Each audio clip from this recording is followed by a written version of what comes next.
Questions का answer नहीं कर पाओगे और कुछ क्वेश्चन का आंसर आप कॉन्फिडेंटली कर पाओगे। पता होना चाहिए कौन से टूल्स आपको आने चाहिए इस रोल के लिए। लेट्स सपोज आपकी बैटरी लो है, इंटरनेट काम नहीं कर रहा या इन्वायरमेंट सही नहीं है, आसपास आवाज़ें आ रही है, तो इससे आपका डीमोटिवेशन हो सकता है, नो डाउट। तो आज की इस वीडियो में आपको 4 ऐसी टिप देने वाला हूँ जो क्लिनिकल साइंस के इंटरव्यू को क्रैक करने में या मास्टर करने में आपको हेल्प करेगी। तो सबसे पहला टिप है प्रिपरेशन के रिगार्डिंग। तो सबसे पहले तो आपको ये जानना चाहिए कि मैं प्रिपेयर्ड हूँ कि नहीं, और प्रिपेयर्ड हूँ कि नहीं वो जानने से पहले आपको पता होना चाहिए कौन से टूल्स आपको आने चाहिए इस रोल के लिए। तो आप सभी को पता है इस रोल को क्लिनिकल साइंस प्रोग्रामर भी कहते हैं, यानी साइंस एक सॉफ्टवेयर है जो आप सभी को मस्ट आना चाहिए। अगर आप इस रोल के लिए अभी प्रिपरेशन कर रहे हो तो आपको साइंस के साथ आर एन पाइथन भी आना चाहिए। अगर आर एन पाइथन आता है तो वो बेटर है, ऐसा जरूरी नहीं कि आपको आर एन पाइथन मैंडेटरी आना चाहिए। साइंस सॉफ्टवेयर मैंडेटरी आना चाहिए और आर एन पाइथन साथ में आता है तो वो आपके लिए बेटर है, वो एक प्लस पॉइंट है। ये हो गई टूल्स की बात। टूल्स अगर आपको आते हैं उसके बाद नेक्स्ट पॉइंट आपके लिए बनता है कि आपको इंटरव्यू के क्वेश्चन सॉल्व करने होंगे। कितने क्वेश्चंस आपको मिनिमम सॉल्व करने चाहिए? अब मिनिमम 70 क्वेश्चंस आपको कम से कम सॉल्व करने चाहिए। इंटरव्यू के क्वेश्चन सॉल्व करने चाहिए, उससे क्या होता है आपका लॉजिक बिल्ड हो जाता है कि इंटरव्यू में कैसे क्वेश्चंस पूछते हैं,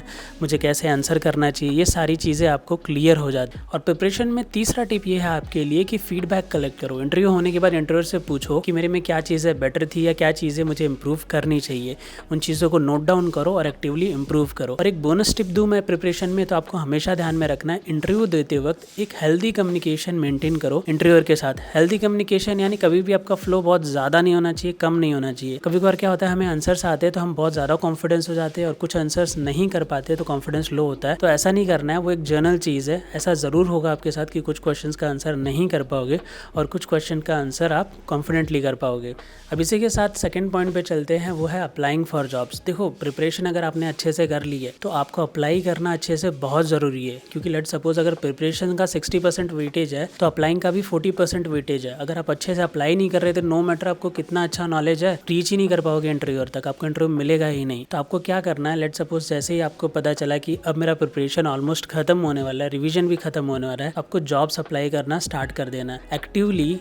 उसी दिन से, जिस दिन से आपका प्रिपरेशन खत्म हो गया, उसी दिन से आपको 10 कंपनीज को रीच आउट करना है। 10 पीपल को अगर रीच आउट कर रहे हो लोगों को, तो वो रिलेवेंट पीपल होने चाहिए जो उस रोल पे काम कर रहे हो, जिस रोल की आपने प्रिपरेशन की है। ठीक है, अब ये जो 10 पीपल वाला कॉन्सेप्ट या 10 कंपनीज वाला कॉन्सेप्ट है, ये इनिशियली होना चाहिए। एक मंथ बाद ये 10 से नंबर 15 या 20 तक चला जाना चाहिए। 2 मंथ बाद ये नंबर 25 से ऊपर कर चला जाना चाहिए। ठीक है, 25 कंपनीज को एक दिन में रीच आउट करो या 25 लोगों को रीच आउट करो। इससे क्या होता है कि आपका जो फ्लाइंग वाला पार्ट है ना, वो काफी स्ट्रांग हो जाता है। लेट सपोज मैं इजीली अगर अज्यूम करता हूँ, एक दिन में भी अगर 10 कंपनीज को अप्रोच करते हो तो एक महीने में 300 कंपनीज को आप अप्रोच कर चुके होगे या 300 लोगों को अप्रोच कर चुके होगे। और ये नंबर एक महीने में 300 है तो सोचो कि 3 महीने में कितना हो जाएगा, राइट? तो अच्छा हेल्दी नंबर हो जाता है। इसलिए मैं हमेशा बोलता हूँ 3-4 महीने में एटलीस्ट आपको कुछ इंटरव्यूज तो अगर इस वे को फॉलो करोगे तो जरूर मिलेंगे। अब देखो जो तीसरा पॉइंट है वो बहुत ही इंपॉर्टेंट है, इम्प्रूविंग। अब बहुत लोग क्या होता है अच्छे से सीख लेते हैं और दूसरी चीज उसके बाद अच्छे से अप्लाई भी करते हैं, लेकिन इंप्रूव नहीं करते। जिस तरह से वो सीख रहे हैं उसी तरह से सीखते, जिस तरीके से अप्लाई कर रहे हैं उसी तरीके से अप्लाई कर रहे हैं। लेट सपोज आपने 2-3 महीने मन लगा के अप्लाई किया लेकिन आपको रिजल्ट्स नहीं आ रहे। रिजल्ट्स नहीं आ रहे यानी कहीं ना कहीं कोई तो बात है, या तो उस वक्त मार्केट में इंटरव्यू नहीं है या तो आप ठीक से अप्लाई नहीं कर रहे। अब मेरा हमेशा से ये मानना होता है कि हमेशा कुछ लोगों को इंटरव्यू मिलता है और कुछ लोग क्रैक करते हैं। अब उन लोगों को कैसे मिलता है, तो उसका सिंपल सा कॉन्सेप्ट है, वो कुछ ना कुछ तो बेटर कर रहे हैं, तो कुछ ना कुछ तो इंप्रूव कर रहे हैं। टाइम के साथ आपको इंप्रूव करना चाहिए। लेट सपोज अगर आप प्रिपेयर कर रहे हो, सीख रहे हैं साइंस को, आपको डिफिकल्टी आ रही है, सही से प्रिपेयर नहीं कर पा रहे हो, तो उसमें चेंजेस करो। अपने ट्रेनर से पूछो कि मैं कैसे इंप्रूव कर सकता हूँ अपने लर्निंग पार्ट को। उसके बाद जो इंटरव्यू के क्वेश्चंस होते हैं, लेट सपोज कि आपका 1-2 इंटरव्यू हो गया है, तो उन क्वेश्चंस को एक्टिवली सॉल्व करो, उन क्वेश्चंस को नोट डाउन करो, रेड, येलो और ग्रीन मार्क करो। उनको रेड मार्क करो जो क्वेश्चंस आपको बिल्कुल नहीं है, येलो उनको जिनमें कंफ्यूज थे, और ग्रीन उनको जो क्वेश्चंस के आपने फ्रीक्वेंटली आंसर किए।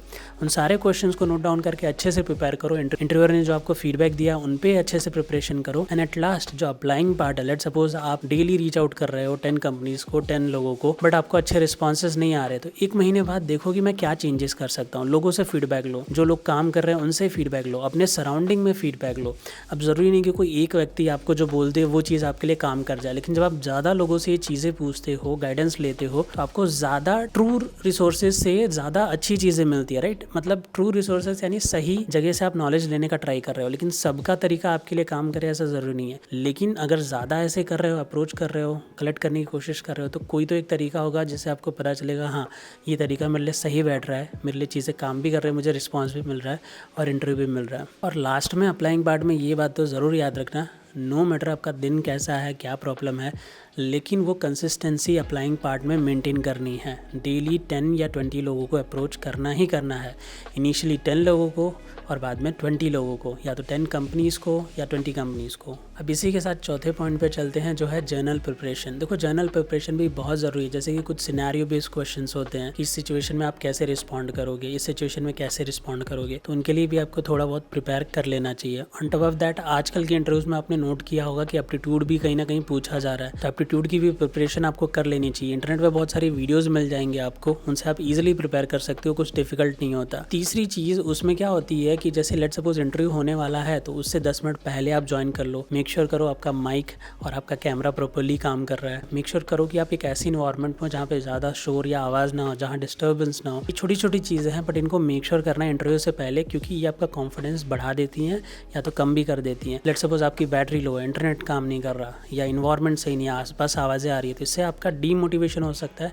नो डाउट आप मतलब कॉन्फिडेंट हो अपने इंटरव्यू पे तो भी, ठीक है, सराउंडिंग्स आपका इन्वायरमेंट, या अगर आप बैटरी चार्ज नहीं है, ऐसी चीज़ें आपको नेगेटिव कर सकती हैं। आवाज़ नहीं आ रही, कैमरा नहीं चालू हो रहा, तो इनिशियली ही आप थोड़ा सा फियर कर जाते हो, स्ट्रगल कर जाते हो। अगर मैं लास्ट में आपको इंटरव्यू के रिगार्डिंग एक बोनस टिप दे, तो ये हमेशा ध्यान में रखना कि इंटरव्यू में कुछ क्वेश्चंस ऐसे होंगे जो आप आंसर कर पाओगे और कुछ क्वेश्चंस नहीं आंसर कर पाओगे। तो इनिशियली क्या होता है, लेट सपोज इंटरव्यूअर ने आपने इनिशियली 3 क्वेश्चन पूछे, वो तीनों के तीनों आप आंसर नहीं कर पाए, तो उसके बाद क्या होता है, आप थोड़े से फंबल करने लगते हो, टेंस्ड हो जाते हो, थोड़े से काइंड ऑफ ऐसे होती है कि मुझे कुछ नहीं आ रहा। फिर जब वो बाकी क्वेश्चन पूछता है तो आप आंसर तो कर पाते हो, लेकिन आपका कॉन्फिडेंस लो हो चुका होता है। बट आपको क्या करना है, थ्रू आउट द इंटरव्यू अपना कॉन्फिडेंस और जो कम्युनिकेशन है वो फ्लो में होना चाहिए, स्मूथ होना चाहिए। अगर नहीं आ रहा तो कोई बात नहीं, ऐसा होना ही था। कोई ना कोई 3 या 2 क्वेश्चन तो ऐसे होने ही थे जो आपको नहीं आने थे। आप समझो कि ये आपका 10वां या 20वां इंटरव्यू नहीं है, शायद पहला, दूसरा या तीसरा या चौथा इंटरव्यू है ज़्यादा से ज़्यादा। पहले, दूसरे, तीसरे, चौथे में कैसे आप अपने आप को जज कर सकते हो कि मैं पहले में ही एकदम सारी चीज़ें सही कर दूँ। कुछ ना कुछ तो मिस्टेक होना या आंसर नहीं कर पाना या कोई चीज़ नहीं रिकॉल कर पाना, ये नॉर्मल है, ठीक है। तो आपको फंबल नहीं करना है, कॉन्फिडेंस को लो नहीं करना है, सिंपली बोल देना है sorry, I am not able to recall it right now, और I haven't prepared this topic. अगर आपने नहीं प्रिपेयर किया हो, जैसा है वैसा बता देना है। तो ये कुछ टिप्स मेरी तरफ से थी। अगर आपको लगता है कि आपके पास भी कोई टिप है जो कि इंपॉर्टेंट है, तो आप कमेंट में ज़रूर बताना, ताकि बाकी लोगों को पता चले। और अपने एक्सपीरियंसेस भी, अगर इंटरव्यू रिसेंटली दिए हो तो ज़रूर शेयर करना। और मिलते हैं अगली वीडियो में, तब तक के लिए बाय बाय दोस्तों।